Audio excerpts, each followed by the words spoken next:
time to prepare for the storm? November 8th. Want to go ahead St. and Lucie listen in? County It sounds like they're getting Emergency started. Operations Center briefing for Nicole. My name is Howard Tipton, and I serve as the County Administrator for St. Lucie County. With me today are Ron Guerrero, our Public Safety Director. We have Dr. John Prince from the school board. He's our superintendent. We have Fire District Chief Nate Sparrow. We have St. Lucie County Health Department Director Clint Sperber. We have Sheriff's Office Captain Sigmund. We have State Representative Toby Overdorf, and we have our Commission Chair, Sean Mitchell. So what we want to do is just give you an update on Nicole. The St. Lucie County is currently under a state and local state of emergency as of 7 o'clock this morning, and our Emergency Operations Center is currently at an activation 1, which is our highest level of activation. Nicole is currently 400 miles east-northeast off the northern Bahamas with 50-mile-an-hour winds. St. Lucie County is currently under a hurricane warning. The current storm track has the center of Nicole coming on shore just north of Vero Beach as a Category 1 hurricane. Our area will feel tropical storm force winds starting Wednesday afternoon and will continue through Thursday afternoon. We are also under a storm surge warning with an expected 3 to 5 foot storm surge. Seas will be 20 to 30 feet. The surf is expected to be 10 to 12 feet, which is going to severely test our beaches and our dune systems. Our primary concerns are coastal flooding from the storm surge, low-lying area flooding, significant beach erosion with dangerous surf and rip currents. Depending on rainfall and tides, we could also expect other flooding as well. In terms of announcements, Florida Power and Light is currently staging resources for response at the county's fairgrounds. County office closures, except for the Supervisor of Elections and the Sheriff's Office. All county offices, including the Tax Collector, Property Appraiser, Board of County Commissioner, Clerk of the Courts, court facilities, and the Health Department and the City of Port St. Lucie will be closed Wednesday and Thursday. They are also scheduled to be closed Friday in observance of Veterans Day. I mentioned the Supervisor of Elections. Her office will remain open as much as possible throughout this event. Today is Election Day, so do encourage everybody to go out and make sure that they do vote. I want to mention too that the beaches will be closed as of 5 p.m. today. There is going to be no reason for you to get out in that water. The surf is pounding, and it doesn't matter how strong a swimmer you are, you're going to get swept away. So please don't go in the water. Our transit operations will continue to run through today as normal. Tomorrow we will see bus service continue until noon. For our normal operations, for our standard service, paratransit will be running dialysis trips only on Wednesday, and then we'll reassess for Thursday. All other paratransit services will be suspended. Advantage ride services are closed Wednesday and Thursday, but we will be recognizing those who have already had reservations. Encouraged our riders to monitor the schedule using the Route Shout application, which is available on Apple Store and Google Play sites. The St. Lucie County Landfill and Waste Pro will continue their operations for as long as weather permits on Wednesday. And I would just mention again, for those of you who are outside trying to trim up bushes, that time has passed. We're not going to be able to go and pick up the debris that you're leaving at the side of the street. So please stop any trimming, and we'll get to it on the other side of this storm. With that, let me turn it over to Public Safety Director Ron Guerrero. Ron? Thank you, sir. Good afternoon, everyone. Again, my name is Ron Guerrero. I'm the Public Safety Director for St. Lucie County.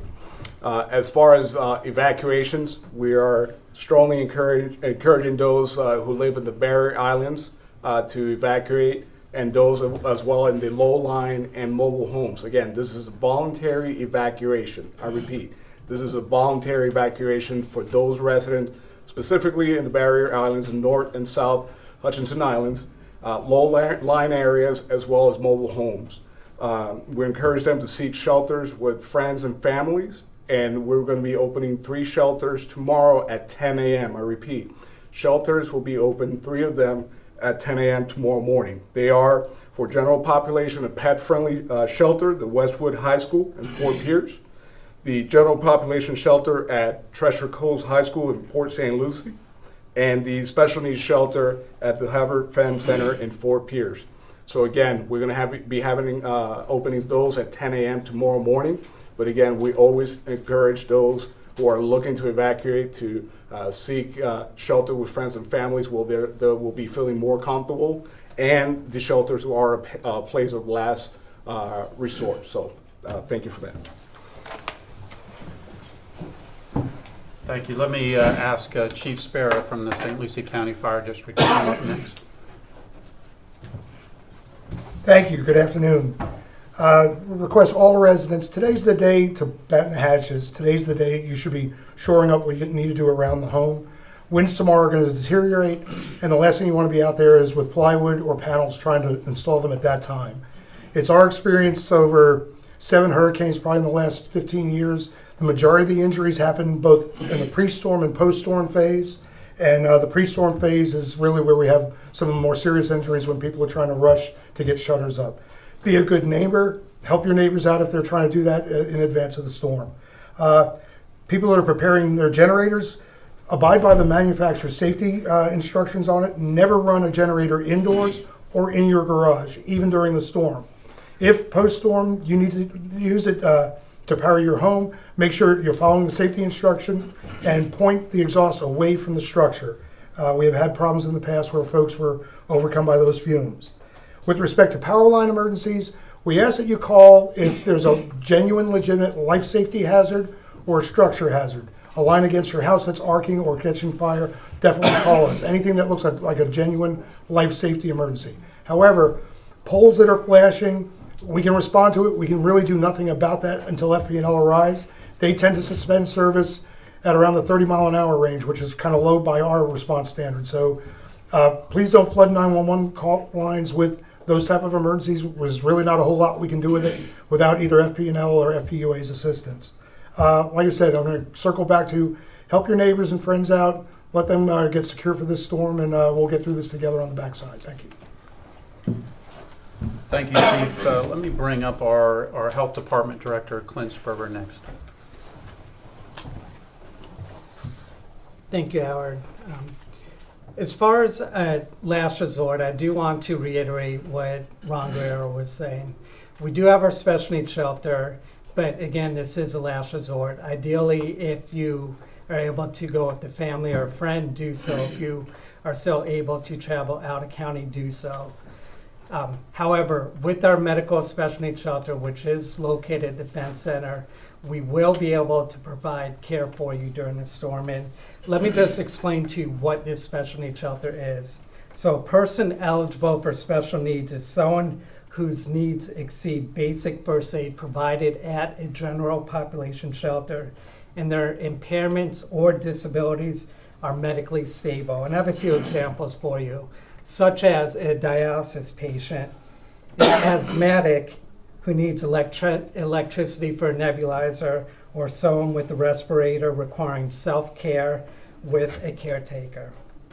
So a couple more important things. If you are going to our special needs shelter, make sure you bring all your required prescriptions, including diabetic supplies. Bring clean clothes, and also make sure you do have blankets. It is kept pretty cold inside there. If you are living in a home with a private well that might be affected by flood waters during the storm, you are advised to take precautions against disease-causing organisms that may make your water unsafe to drink. So make sure you have plenty of bottled water before and after the storm. And also, Chief Sparrow did mention somewhat about the flood waters. Definitely keep yourself, your kids, your pets out of flood waters because they could contribute to numerous health hazards. Did want to mention we have a sheriff's office representative here, Captain Sigmund, but typically what they will respond to is, are there going to be curfews? And the answer is that there are no plans for any curfews at this time. So with that, though, we have lots of parents who want to know about school schedules, so let me bring up Dr. John Prince, who's our superintendent. Good afternoon. Just want to update you on school closures. Today, Tuesday, will be a normal day for our public schools. All activities that were previously planned will go on as scheduled at our schools, including all of our after-school programs. We are going to be closed Wednesday and Thursday. Friday was a previously scheduled holiday.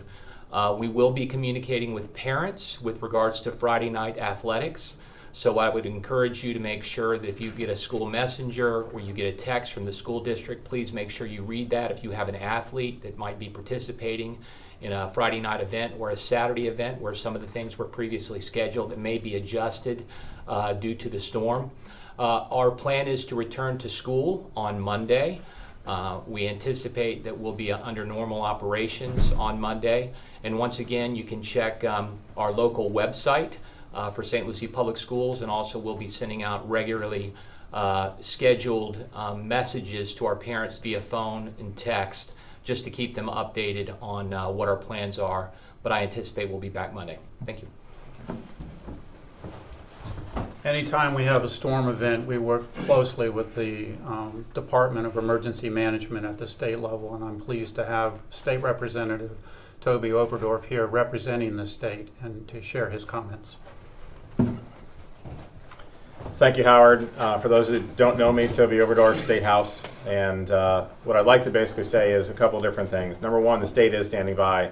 If in fact the county does need to have their resources augmented, the state's available, the state will be there. I think we've demonstrated that before, and we will demonstrate that again if that's at all possible.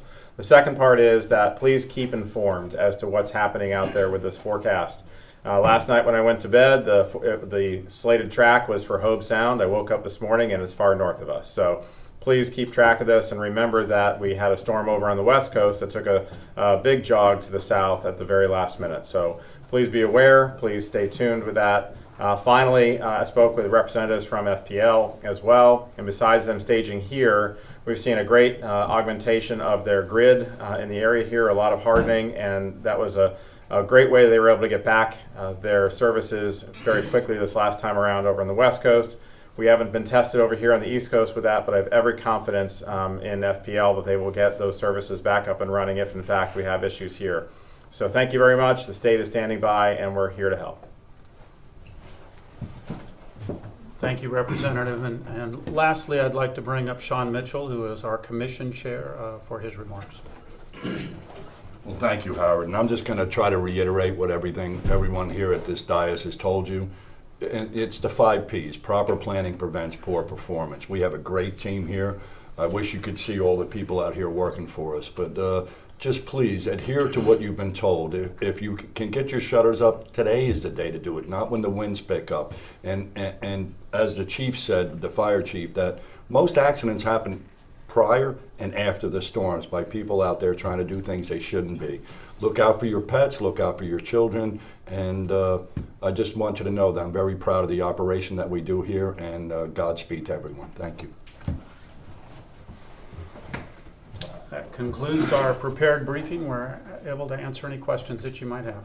Yes, sir. Curious, why there are no mandatory evacuations for the barrier island?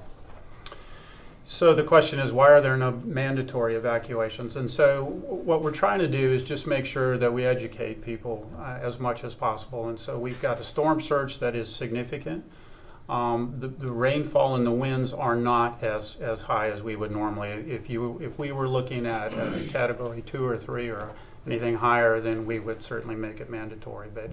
But the storm surge has everybody's attention, and everybody needs to pay close attention to what's going to happen.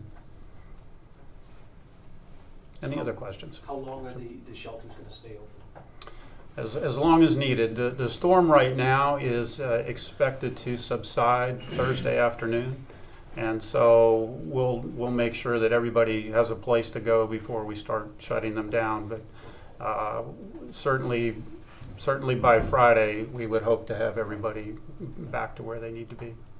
Question from TC Palm. What is being done to prepare for the potential flooding on the county's part?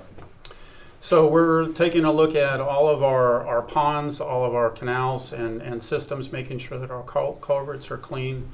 We're actually in good shape. We've not had a lot of rain here recently, and so we're fortunate that we have a lot of capacity right now in a lot of our systems. We're working close with the South Florida Water Management District as well. And so I think from a water perspective, we've got some capacity, and that's the good news. We're expecting somewhere between 3 to 5 inches and possibly up to 8. As we know, if you've gone through these storms before, all you need to have is a band that kind of sits over you, and all of a sudden you've got 10 inches. And so, you know, we're going to see those areas of flooding. What we hope doesn't happen is we have a really heavy band and a high tide at the same time. The tides right now, we've got full moon, we've got king tides, and so that just makes things a little more challenging for us. So we're hoping we're going to be on the drier side of this storm, and that'll be less of an issue for us. And a follow-up regarding erosion in the beaches, is there anything being done to prevent that? Well, we've put millions of dollars worth of sand on the beach. You know, the beaches actually function and the dunes function as a protector for the properties that are on the beach. They're going to do their job. The challenge is that they are going to, it comes at a cost. That's the job that they do. And so as soon as the storm ends, we'll be out there doing the assessment. The good news is the sand is typically just near shore. And so it has a chance to, over the coming weeks, to come back on in some form or fashion. But we anticipate a significant erosion event, to be sure. All right, with that, we are going to transition now, and we will be doing our briefing in Spanish and then in Creole. My thanks to everybody here. Thank you.